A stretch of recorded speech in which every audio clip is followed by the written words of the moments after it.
When I was born, like I told you before, it was kind of a surprise to everybody. And my dad was the first dad allowed to be in the delivery room at Mercy Hospital in Janesville, Wisconsin when my mom was giving birth. So it was kind of a big deal. Lots of people were there, which is kind of weird in my mind, but whatever. And it was a kind of a joyous and wonderful occasion I was being born. And I was there, this is a secondhand account from my father, because I don't remember. But supposedly, as I was being born, my dad was standing there with my mom, holding her hand, going, oh, this is the most wonderful thing in the world. He had already had one child, my older sister, Shelley, a year and a half older than me. And everything's wonderful, everything's wonderful. And then my dad testified to me that all of the faces in the room changed. And they all kind of went from hee to And my dad looked at the doctor and said, I'm sorry, what's going on? What's wrong? And the doctor looked at my dad and said, Mr. Glowacki, your son was born without any legs. And my dad said the first thought that he had was, great, we'll have to sell the house. Now, I know that sounds crazy, but you have to understand where my dad was. He had already had one kid, and he had just completed his dream house, a tri-level. Right? So how would I be able to go up and down stairs? And he thought, well, okay, we'll have to sell the house. The doctor at that point came over to him after my dad said that and said, don't sell the house. Give him a chance to surprise you. Wow. Kind of the golden ticket to life.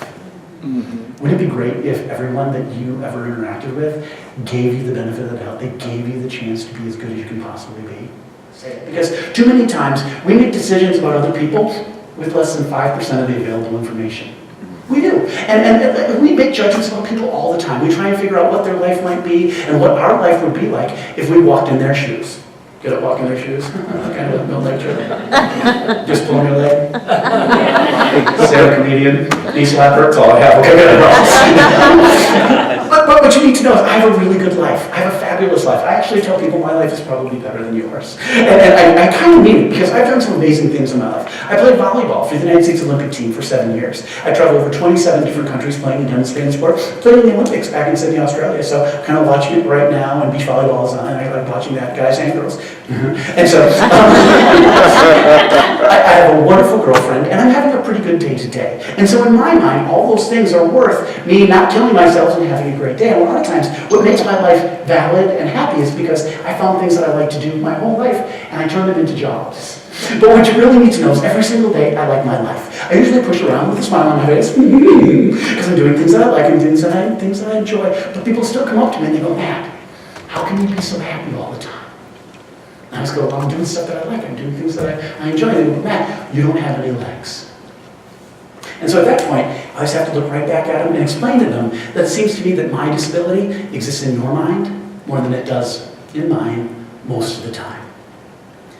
Also, I'm a diversity speaker. What that really means is I go around and I try and educate people about the importance of paying attention to the differences in other people. But being a diversity speaker doesn't mean that you're teaching people to only pay attention to the difference.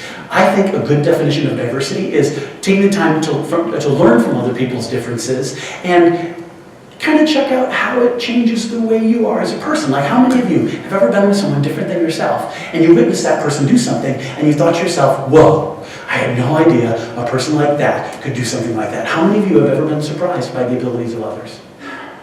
I'm also the guy that believes that we actually, as we form good relationships, focus on the commonality first, and then let the uniqueness of the person's circumstance reveal itself throughout the relationship. And so when people say, Matt, what do you want to be called? I tell them, call me Matt.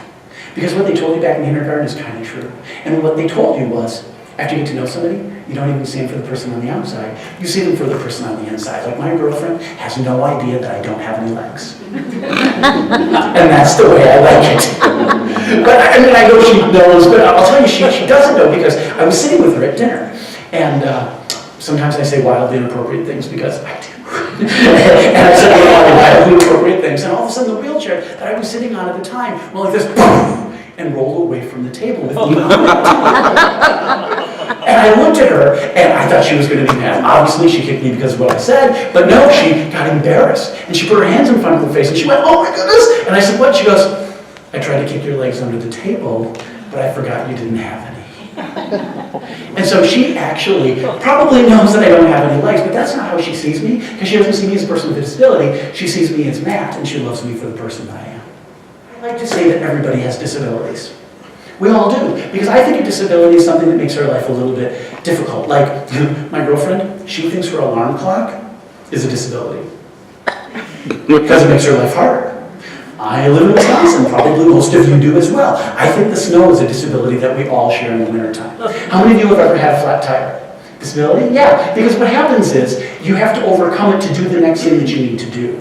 That's what a disability is. And I kind of like disabilities because I think they reveal the content of your character, because you are the person that overcame all of those challenges today to be able to accomplish what you need to accomplish, like being here today. I'm sure everybody has something else that they probably should have done, or something else that they know they need to do, some other challenge. I have no idea what it is, but I always say there's a lot of people walking around way more disabled than me. And I learned that I used to be an angry, crippled person, but there's a lot of angry, able-bodied people walking around too. And I think we should make angry people carry blue flags, so we know who they are, and we can stay away from them and keep our lives as happy as we can possibly be. But the one thing I really did learn was once you become an angry person, it's a way bigger disability than not having any legs. Thank you, everybody. I appreciate the opportunity to talk to all of you. Again, I'm sorry for being on the ground.